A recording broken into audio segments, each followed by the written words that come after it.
I'm Andrew Miller, and I went with my family indeed to Grenoble in 1975. A year before then, I'd had a letter from John Kendrew, which said, how would you like to go and run this EMBL Grenoble that we're trying to set up? That was in the year before, in 1974. So I hummed and hawed a bit, but then eventually I said, why not? Yes, let's do it. And so the family were happy as well. Excellent. So we're talking here today, Andrew, in Edinburgh. And I know you were a student originally here, isn't that correct? Yes, that's right. I went to school in primary and secondary in Fife, not as far north as Dundee.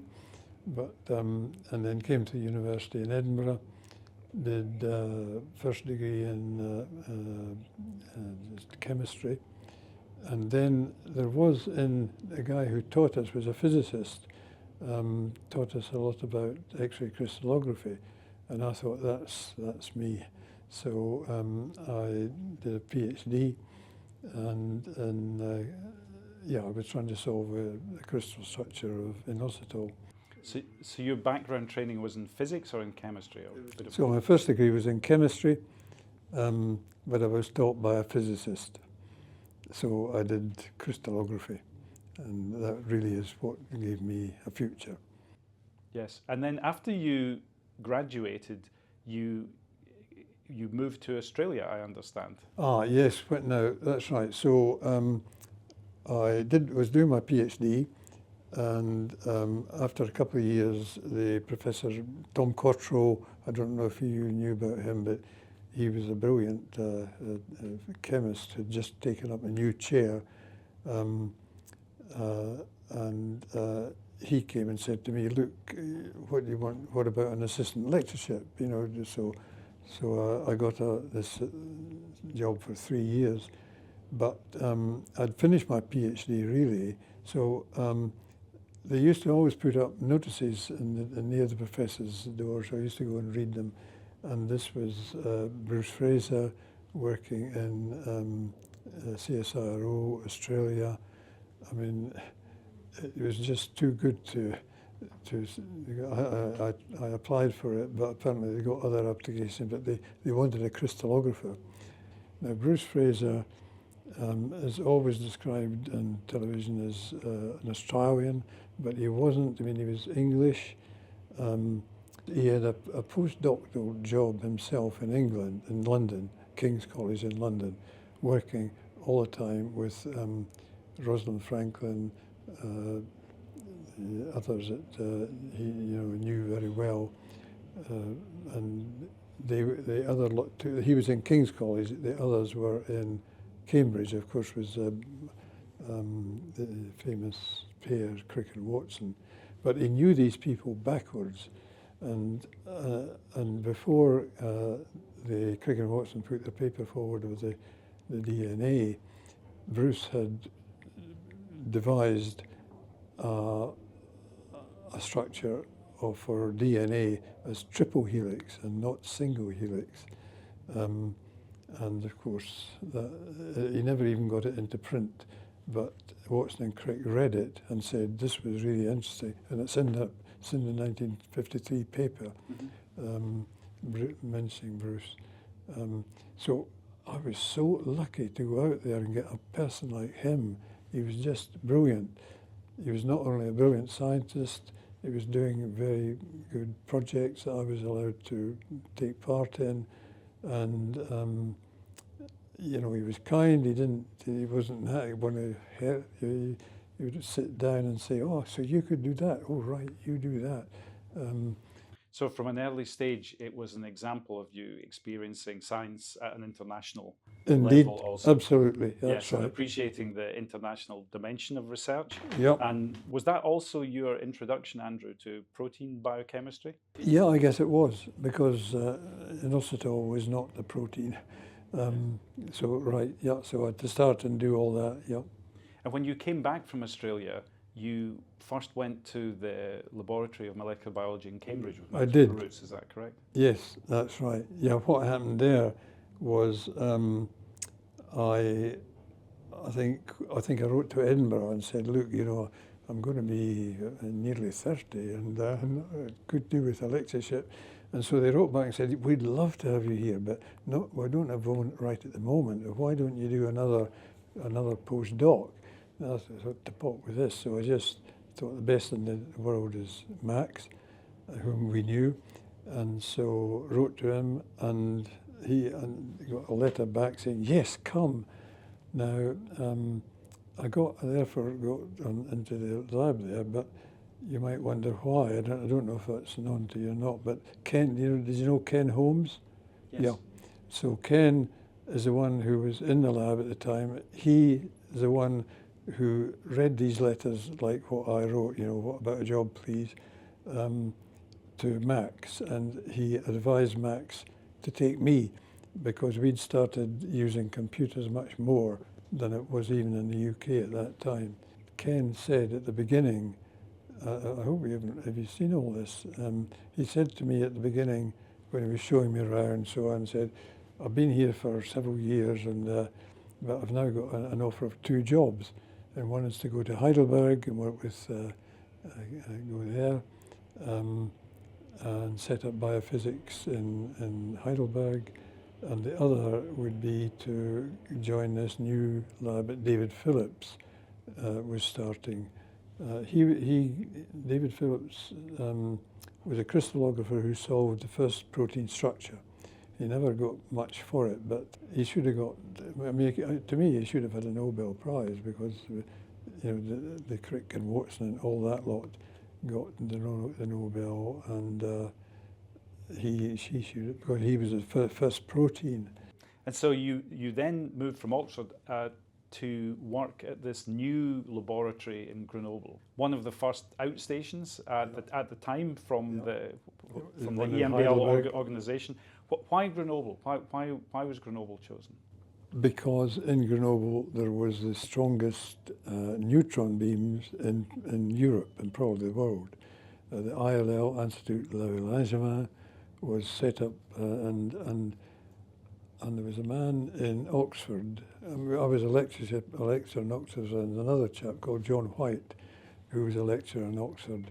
He was an expert on neutrons, and he used to go to Grenoble to the ILL, and if you wanted to go there and do some experiments, you had to send in a proposal of what you wanted to do. The committee would look at that and say, yeah, we'll give him so many evenings to do it, or whatever, so many hours.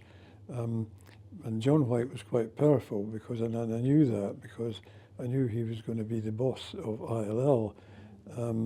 And so he and I did the first experiment on a biological material with neutrons in ILL, and it worked brilliantly. I used the fibers from rat-tail tendon, and they just, I spent ages, when neutrons hit something, it's not like X-rays where you've got a powerful kick-off. You've got to really, object that you're looking at, you've got to prepare that first and make sure it will get the right thing of neutrons. So I had made a little, I used to cut the rat-tail tendons out and lay them all one by one, and I had bits of catching up at the end, and then stretch them out a bit to make them ordered, and then stick it in an X-ray, a beam of neutrons, which was about maybe a centimetre in diameter, and the result of that was fantastic, and nobody had thought of doing this. So this was really a pioneering advance in structural biology using neutron scattering. Yeah, it was indeed. That's right. So you were recruited to launch this new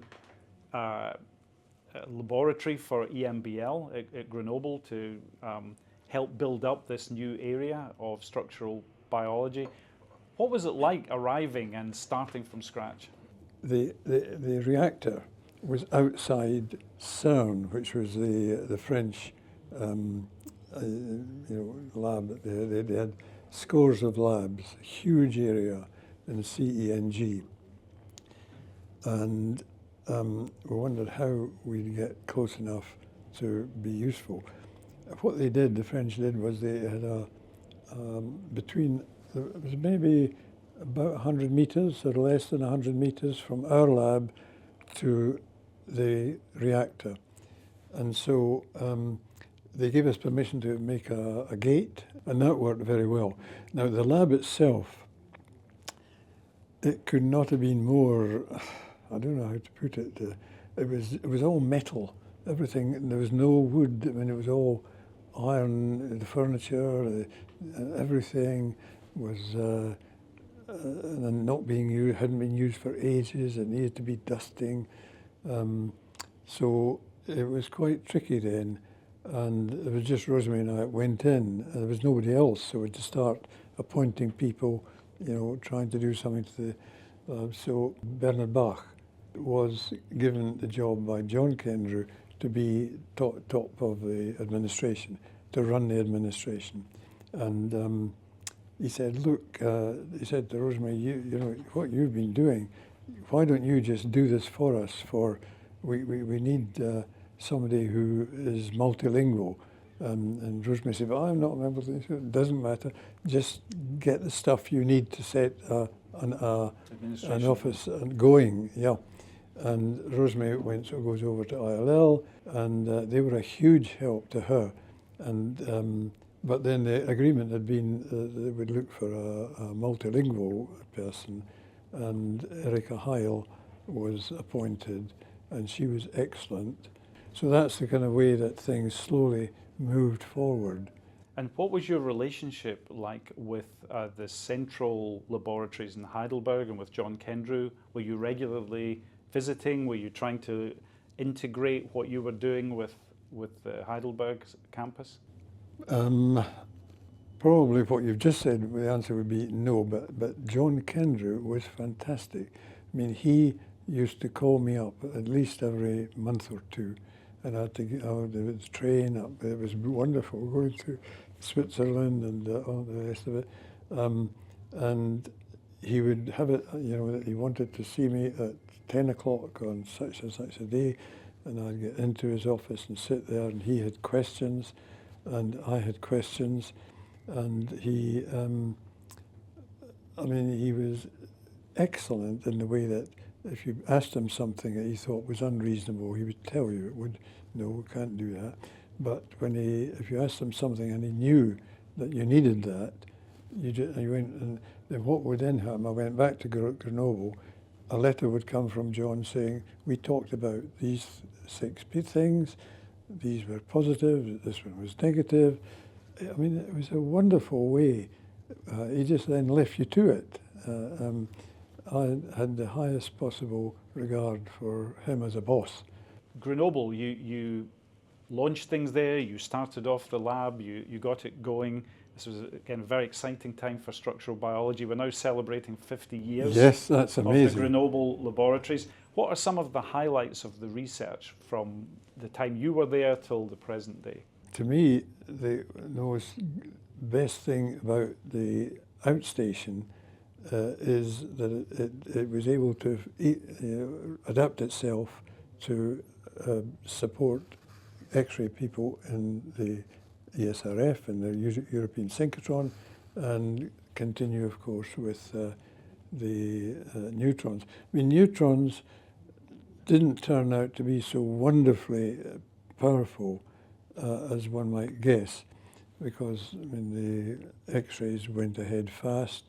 The speed, power of the beams in the synchrotron were just amazing. You could actually do, you know, 8 structures, protein structures, in an evening or in a night. And what are some of the main highlights from your own research career then? Yeah, what I was going to say was, if you would go back now and to answer that question, we got lots of stuff using neutrons, and I used neutrons to try and find out how collagen would mineralize, for example, and make bone. And that was an important idea, and it worked very well. Also, we encouraged people, and I'd sometimes joined some of the projects myself, with using neutrons to look at viruses, virus structure. You had to be clever to arrange a project to propose to get beam time either in neutrons or in the synchrotron, and so I was then often stuck on papers, that I hadn't really done much to at all. But viruses were, to get the molecular structure in a virus was very important. The time that you were able to spend at EMBL was always a super exciting time. It was a time with big investment in collaborative European projects, putting money into developing science. Do you feel we're in as strong a position today as we were in the 1970s when this was starting off? Has the argument been made successfully? Or do you think we have to make the argument all over again? I think you have to, it's the last thing you just said, because the major problem now in science, I think, for the future is Trump, is America. For some reason, he is, you must have read all these stuff that he's saying, the NIH, National Institute of Health, where I spent the summer once working for people here, people in the UK. I think that's right, I was telling them what sort of X-ray camera to build in NIH. They were easily well funded, they were admired, they were welcomed by nearly everybody. Now, the president, the new president, has said stop, and cut down quite major fractions of research, and to see that, to do this and talk about the NIH, National Institute of Health, in the States, it's mad.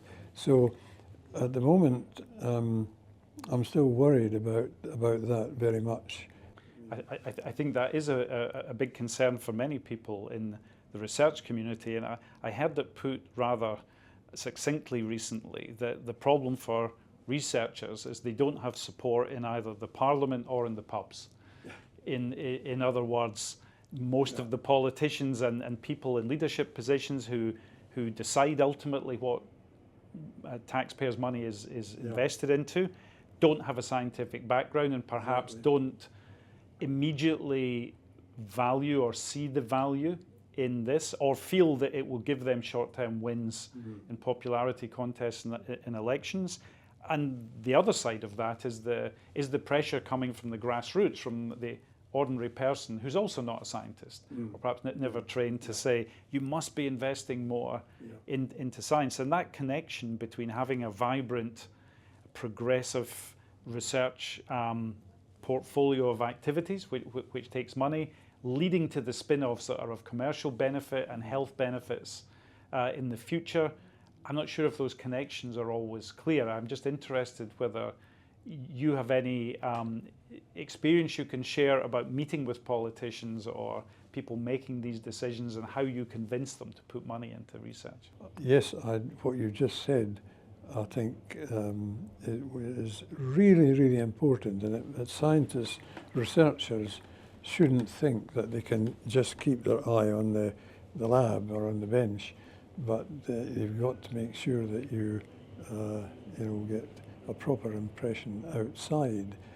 But what I'm genuinely concerned about is if Trump really does succeed in what he's telling everybody to do or not to do in the States. As we all know, the United States made huge contributions financially to a lot of the science.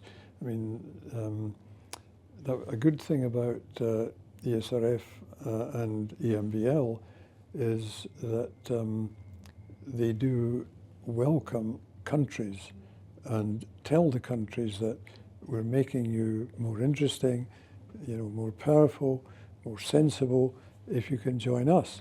And so I think EMBL have done brilliantly by building up the number, and CESRF equally. That's good.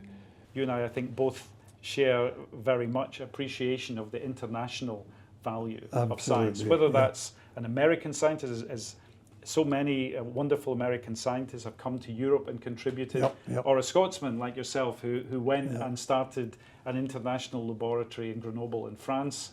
We recognise that this is a completely international endeavour for the benefit not just of individual countries but for mankind, and I think we're all better off when we work and collaborate together, and EMBL is one of the best examples I have seen of showing how this works well in practice. And it's been a pleasure speaking with you today, Andrew, and I hope we hear more from you in the future, and thank you for all your contributions, past and present, to the EMBL organisation and to international science.